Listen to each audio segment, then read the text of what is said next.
I want to talk to you this morning about an idea I have for a capital campaign. And for those of you who don't know what a capital campaign is the attempt that a church or any kind of organization makes to raise a lot of money, to just go for a bunch of money. Now, I've been a part of a number of capital campaigns in my life, as just a member or somebody in the congregation going through it. The first one I was a part of was to put a copper roof on our church. Copper, because you just couldn't put a regular roof, I guess. And the rationale behind that, this was hundreds of thousands of dollars, but the rationale behind putting a copper roof was then we will be the church known as the church with the copper roof. Now, you tell me, is that a good capital campaign? No, I set you up for that, but yeah, no. The next one I was a part of was to buy a new organ. I think it was a $200,000 organ because we wanted to have a better organ. I don't even know. What is the reason? What is the reason to have a bigger organ? I mean, somebody definitely was not like playing the futures here. You know what I mean? Like organ music was going down. I mean, somebody has to recognize like this probably isn't going to be the hot instrument in 20 years. I'm just going out on a limb here, but let's spend $200,000 on it. And by the way, this is not to impugn traditional churches. I know modern kind of hipster churches that will spend $200,000 on their sound system. How is that really different? Honestly, how is it different? Our sound system costs $800, and you can tell this morning. But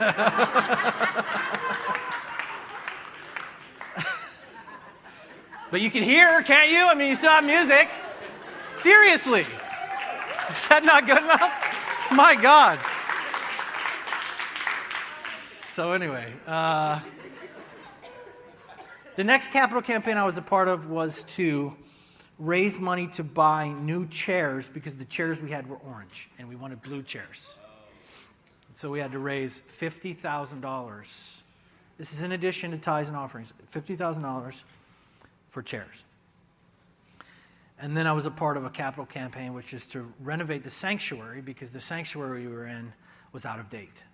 It was brown. Brown. Nobody wants a brown car. Nobody wants a brown sanctuary, you know. Spray paint. That's all I say. Just go crazy. Have like a spray paint. Everybody gets $1.99 spray paint. Just change the color. It's fine. What's the problem? Get in there, man. And that was like a $300,000 renovation.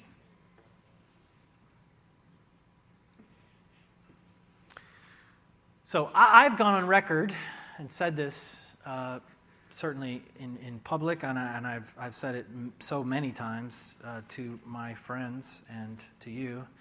You're never going to catch me doing that. But here's the problem. Sometimes you need money. And I have struggled, and those that are closest to me can confirm this. I have struggled for going on now about 2 years, working on finding a better facility for the underground. And so I take these convictions, these heavy, heavy convictions that we bear, Matthew 25, and this idea of the kingdom of God. And I just believe deep in my bones that it's possible. I believe that it's possible for us to stay true to those values and not to acquiesce because we need a bigger space. And part of the reason why we're in this room and we rent this space is because we don't have enough space where we used to be. And if you've never been to the Hub, we have a co-op facility which is offered to all of our ministries. In fact, I'm going to show you this video because part of what I believe is that churches need, or ministries in general, just need to share. If they can just share, we can save tons of resources, kingdom resources. And I believe this is a kingdom idea. I remember going out with a girl in high school who, I'm not sure she was Christian, but I had this thing where I said, well, I wouldn't date you if you weren't Christian. So she said, yeah, I'm Christian. And so, by the way, that's not good enough, you know. And I said, oh, where do you go to church? And so she's like, oh, she had been to this church like once. She's like, this is my church. So we went, and I said, let's visit. So we went and visited, and I'll never forget this. This is actually in St. Pete. It may still be there. But I remember going, and there was a church right next to it. So there was a church and then a church. Have you ever seen that? Yes. And I thought, okay, I understand. Reformation, people argue with each other, given enough time, we split, whatever. So it's probably like Presbyterian versus Baptist versus whatever, I get it. But it was a Methodist church and a Methodist church. And I just remember thinking, what? And so I thought, well, they must be full. They must both be full, right? So I go into the one, and it's like half full, half empty, whatever, however you look at it. And so then I thought I have to go see the other church. So I went and looked at the other church. The other church was half. And I just think, is this not ridiculous? Is that the most ridiculous thing you've ever heard? Two Methodist churches, like right next to each other, with two sanctuaries, two, I don't know, whatever Methodists have, two secretaries, two organists, what else do they have? Two robe specialists or whatever. I mean, two people. And by the way, I'm not impugning Methodists. That's not the point. I mean, John Wesley would turn over in his grave if he drove down that street and saw two different Methodist churches sitting next to each other, both doing their capital campaigns for their big thing. Breaks my heart. And I think, can we just share? How much money could we save if we just shared? How much of the kingdom would be advanced or built if we just learned how to share? This is a video that Drew made. I just want to show it to you real quick.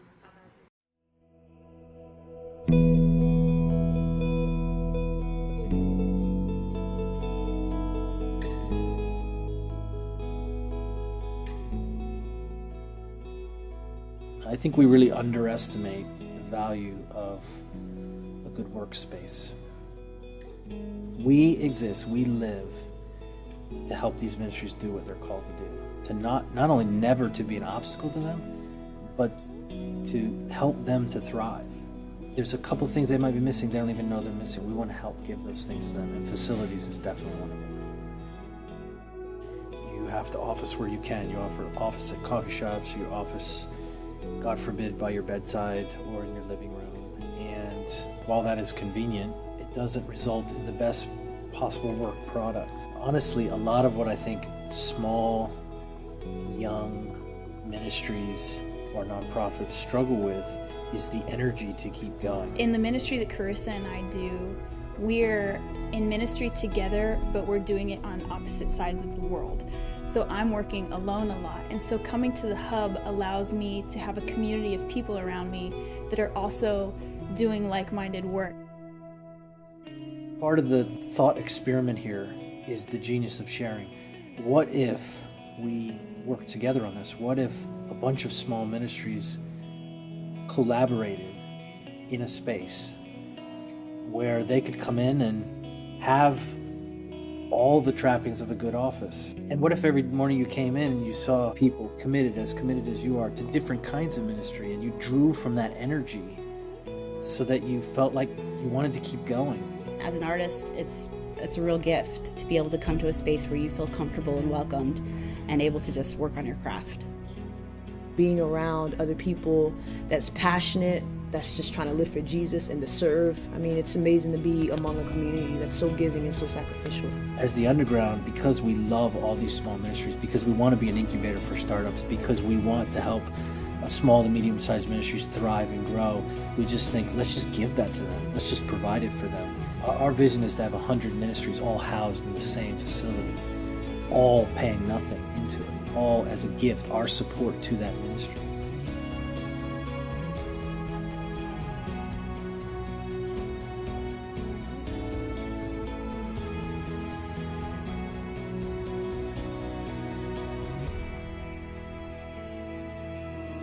If you take 100 ministries all officing in one place, all collaborating in one place, that is real kingdom money that's not being wasted just because we're willing to share, and because what we do will be better because we share the same space with each other.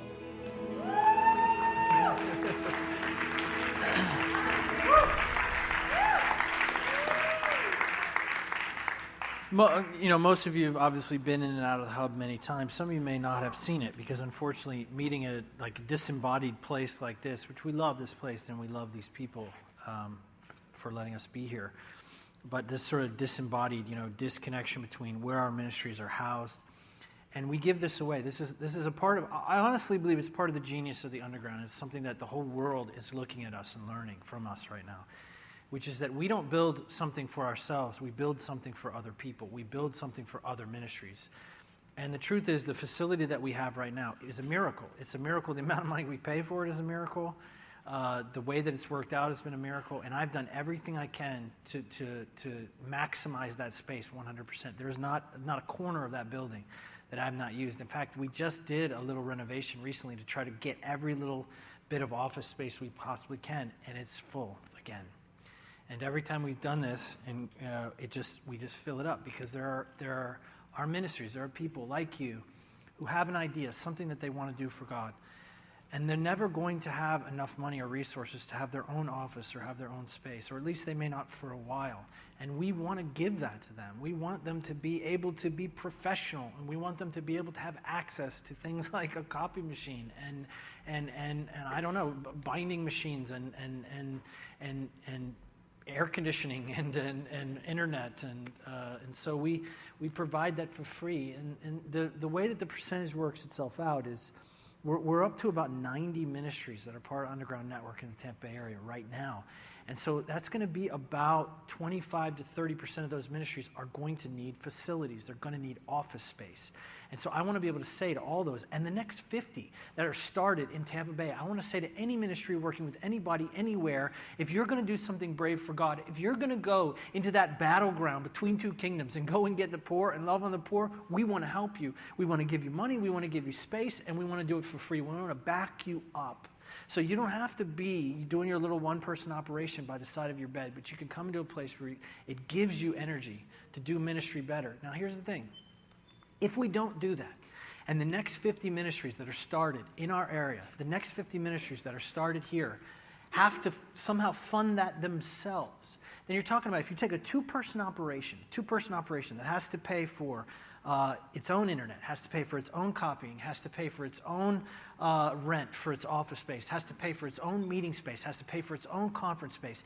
You do that, you take two people. In addition, they have to come up with all the other things that we give them, like financial services, get their own accountant to their own 990, all that stuff. If the underground doesn't exist for those ministries, the same amount of ministries are going to have to spend for about a two-person operation, two full-time people are going to spend $100,000 to $120,000 a year in order to do that. If they work with us, if they can use our hub, we're talking about $50,000 to $60,000, half of the amount of money that it costs for them to do that, and to do it better, to actually have better facilities. And I know it's hard to believe the hub is better, but the hub can be better, to actually have better facilities than they would have had otherwise, and to come into a space where somehow they're drawn to work better, to work harder, and they have that sort of synergistic effect where you look around at other people like they're working hard, and then when the kingdom, there's this collaboration that happens where one ministry that works with this population, another ministry works with a different population, and they're not trying, they don't have to work together because they're in the hub, they can just work there, but they get to know each other and they find ways to collaborate, and the kingdom is built. Guys, this is the genius of the underground, and it is built around the hub. It is not the crucible, it's the hub. Let me show you right now. Can we put up this? It's up. I'm going to show you this just to tell you where we're at right now. The facility that we're in now, which is full, there are 17 private offices, 12 workstations, 3 classrooms, 2 conference rooms, 1 small theater called a box, 1 medium theater, which we no longer obviously can fit in, that's 300 people, a small cafe, a misplaced kitchen. Can I get an amen on that? I don't know. The only people that benefit from where the kitchen is InterVarsity. And I'm pretty sure they're the ones always leaving their dishes out, too.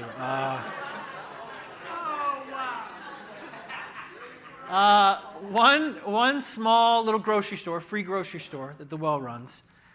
There is no storage. I mean, like, I put a cubicle wall in my office to pretend like I had a closet. And that's where all the mountain mice live, by the way. We have one main theater usable only once a week. So we pay for this space. To augment that space, we pay for this space. Got me?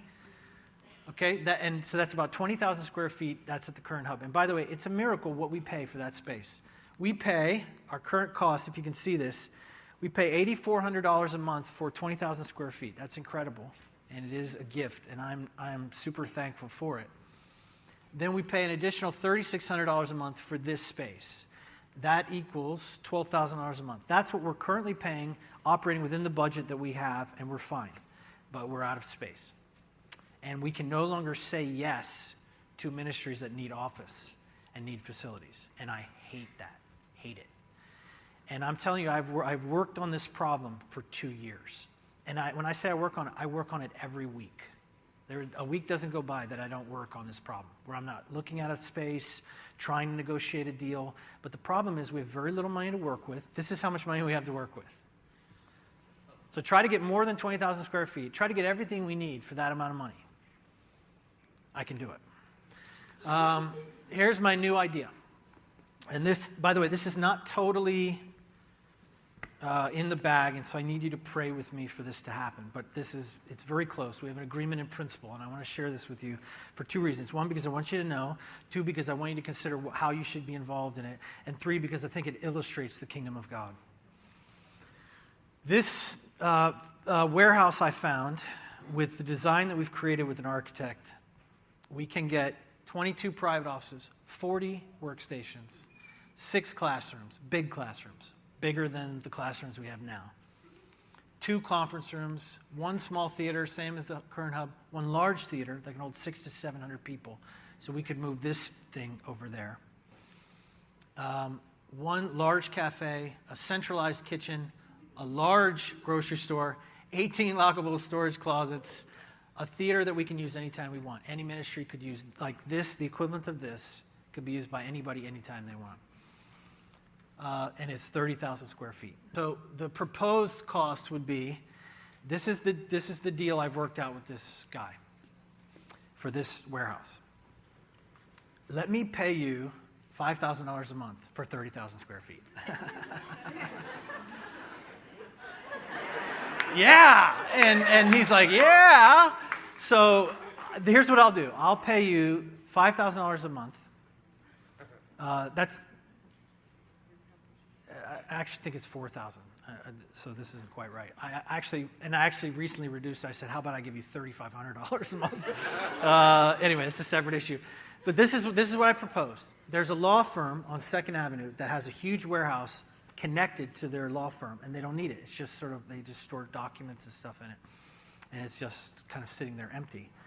And so I said, how about I give you this amount of money for it, and then what I'll do is I'll put $500,000 in renovations into it over the course of the life of the lease. So, and what I'm saying is, I want a 5-year contract, and then I have the option for another 5 years if I want it. So it could be 10 years that we could have in the space. But if we wanted to leave after 5, we could. You follow me? So I'm saying I'll pay you this, and then that leaves us $8,000 a month in our current budget that could go towards repaying the $5,000 or $500,000 that we would need right now to dump into the space to make it usable for us. Now, it already has a lot of things going for it, which is very hard to find, like fire sprinklers. That's pretty much what it has going for it. There's a lot of power in it. So, and it's cool. It's cool. It's not a typical warehouse. I really love it. So my idea is, if I can pay this guy this amount of money, so I just go to him thinking he's going to reject me like every other offer I've made to everybody else up to this point, which, by the way, I've made a lot. Working hard for you. I say, I'll give you $5,000, and then that leaves me $8,000 in my current budget sort of situation where I could then repay that money, somehow repay that money over time, and then that would be $12,000 a month. Now, here's the cool thing. If we do it that way, if somehow I can get $500,000, repay that $500,000 over the course of 5 years, then at the end of that 5-year period, if we choose to stay for another 5 years, guess what our rent becomes total? $5,000. So that means we stand to gain $500,000 in the second 5 years for nothing, just because we do this. So it is within our financial capabilities to do this move now, with the current budget we have now, not taking any more money than we currently have now. This would be a miracle. But here's the thing. That's still not good enough for me. I sat with my board of directors and I put this idea, they looked at the space, they're like, Brian, this is incredible. If you can make this happen, this will be amazing. Please work toward it. Because I just needed to know, should I move forward with this plan? And they're like, yes, Brian, absolutely. But here's the thing. I did not want to come to you and ask you to give money toward it. And they rebuked me. They said, Brian, you have to do that because giving is a opportunity, because nobody has to do anything. And I hope you know that from me. Do whatever you are supposed to do with the money that God has put in your hands. And that's between you and God. But for me, I would fail you if I did not give you a chance to be a part of this. And so they said, Brian, you have to offer your people a chance to contribute to this thing, because it's what we do is not just, I don't just want to go build a church. I want to take an unused building and I want to turn it into a state-of-the-art ministry facility for another 50 ministries. That's what I want to do. I want to give it away to the city. I want to give it away to the kingdom in this world. But here's the thing. Even that wasn't good enough for me. And I just toiled over it because they're pushing me. I have to share this with you. I need to. And I am obedient. I am a good soldier, aren't I? No. So I'm like, yes, boss, I'll do whatever you say. So I'm willing to do it, but I just struggled. So here's my this is my way of handling this. This is my kingdom solution on this. Because even if we all put in $500,000 now, and we could just spread that out over time, but I still don't like that, because what I'd like to do is more. I've always said, there have been times where I've said, look, why don't churches always do capital campaigns. Why don't they ever do a capital campaign for the poor? You never see that. You never see the thermometer on the wall for we're raising money for another church somewhere else, or our church needs a new wing or a new sanctuary, but there's a church, of course, in Africa that has no building at all, or has no facilities at all, or has no school, or there's kids without homes all over the world, or those kind of things. But nobody's doing a capital campaign for that. Well, I'd like to do that. So this is underground style capital campaign. This is my proposal. If we give, and I don't care who it is, it could be underground people, it could be people outside, and I'm gonna offer the opportunity to give this to anybody. If we can give $500,000 now, we can build out this space, leaving us that $8,000 per month to rebuild this fund. So here's my idea. We get all this money together somehow, we collect it, everybody chips in, we collect $500,000, and then I spend it to build this facility for the ministries in the city. Then we take, over the course of 5 years, we take $8,000 a month, which is already in our budget, and we rebuild this fund back up to $500,000. Got it? And then with that $500,000, we take the $1 that you give, and it goes to build the new hub, or it goes to renovate this warehouse for a new hub, giving us what we need. But then, over the course of time, I put that money back. So I borrow it from you, put it back in. That same dollar then goes and does a dozen building projects in the poorest places around the world. So $1 you give would go toward building our facility, and it would also build a facility for the poorest of the poor in the world. Now, I reached out to all of our partners, and I have in my hand a stack of proposals of things that we could build, things that they need built. And with this money, we could easily do all of these proposals.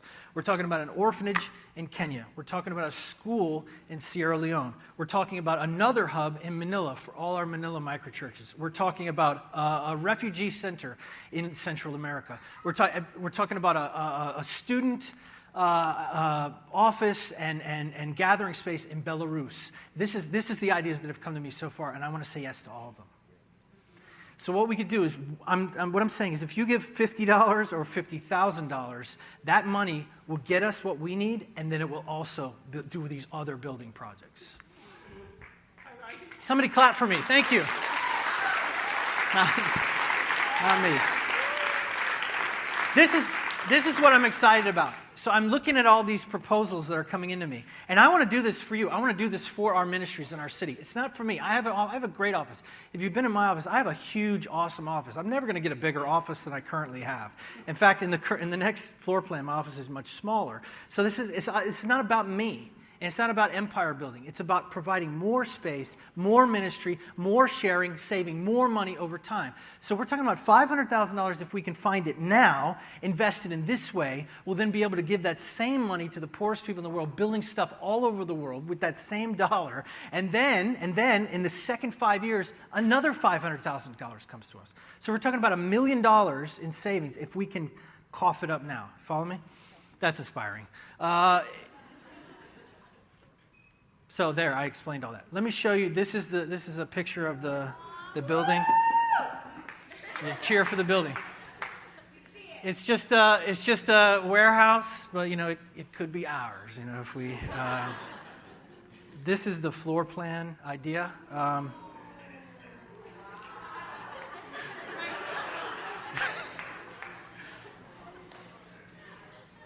So we're talking about like a underground style theater, very simple. Here, we're talking about a massive office complex, which this is the heartbeat of the underground. Is this giving away of workspace to ministry people who are sacrificing. I mean, I can't tell you how many people that currently work. There's about 35 people now that office in the hub, about 20 ministries that can use the hub, and I want to make that 60 or 70 ministries. And these are people that make $10, $12, $8,000 a year in salary. That's what they make. These are people that sacrifice day and night for the weakest and the poorest in our city, and I just want to give them this. I want to find a way to do this for them. So we're talking about a massive kind of collaborative workspace in the middle, and then a bunch more private offices than we currently have, a bunch of these huge classrooms. These are like 50 by 35, so big classrooms, a big kitchen, still have a box theater, have a massive sort of lobby with this thing here, a patio kind of thing here. In fact, if you go back, that could roll up and be like an indoor patio. That's what I'm talking about. This is what I'd like to do with this money. We just have to come up with it. So if we can come up with it, then I'll see that as a green light to do it. And by the way, I had a couple of contractors come in and look at the space and just say, tell me how much it would be. And the first set of contractors were like, this is $1.5 million project. So even the number, even the $500,000 is us doing our thing. You have to understand that even us to be able to create that space in that building is us pulling off the miraculous. And that's something I want to commit to. There's something about the kingdom, which is we only take what we need. We don't take more. We only ask for what we need. We don't ask for more. And then we find a way for everything we do to benefit the weakest and the poorest. That is the kingdom. And every choice we make, every dollar we spend, has to be somehow filtered through that kingdom priority. This is Hebrews 12. Listen to this line. Therefore, since we are receiving a kingdom that cannot be shaken, I really believe that we're laying hold of some of us making these choices that we make to give away our money, to live where we live, to start a ministry, to pour out our lives, to move away from the kingdom of selfishness to the kingdom of God. Those kind of choices that we're making, we're receiving our inheritance early. We're receiving our inheritance early. The kingdom now, the being able to give away your money and your resources, once you do it, you begin to realize that's better. That felt better. That is more God-inspiring, more God-affirming than spending it on myself. When you begin to get that secret, then you begin to realize, man, I'm inheriting my inheritance now. Jesus said, don't store up treasures on earth where moth and rust destroy, but store up your treasures in heaven. And that's what you're doing. That's what we're doing when we build the kingdom here and now. Paul said in 1 Corinthians 3, he said, don't build, when you build your ministry, build with costly materials, gold and silver, so that they last, so that it's not burned up at the end of things. When you build with wood and straw and hay and those kind of worldly, this kingdom stuff, that all gets burned up in the end. But build something that will endure, that when you actually move your life into eternity, it comes with you. That's what I'm talking about. That's what I want to do with my life. And I think that's what you want to do with yours. But this is what it says. I didn't finish. This is the line. Therefore, since we are receiving a kingdom that cannot be shaken, this is what the writer of Hebrews says, let us be thankful and worship God acceptably and with reverence and awe, for our God is a consuming fire. And what did the elders do in the face of the ushering in of the eternal kingdom? What do? They fall on their faces and they thank God. I mean, what does it look like to give away our wealth? What does it look like to give away our lives and our energy and our creativity, to invest ourselves in the kingdom that is to come? You know what it looks like? You know what it ends up feeling like? You don't sit back self-righteously and say, look what I did, and aren't I better than other people? It's the exact opposite. See, the people that live for themselves, the people that operate selfishly, the people that develop a kingdom and build a kingdom for themselves, they sit back and they feel good about themselves. But those of us that give away all that we are to the kingdom, we actually then feel greater about God. We feel that He is more extraordinary. He is the one glorified. And all we can do, even in the midst of the things that we've done sacrificially, is to look to God and say, thank you, God. Thank you, God.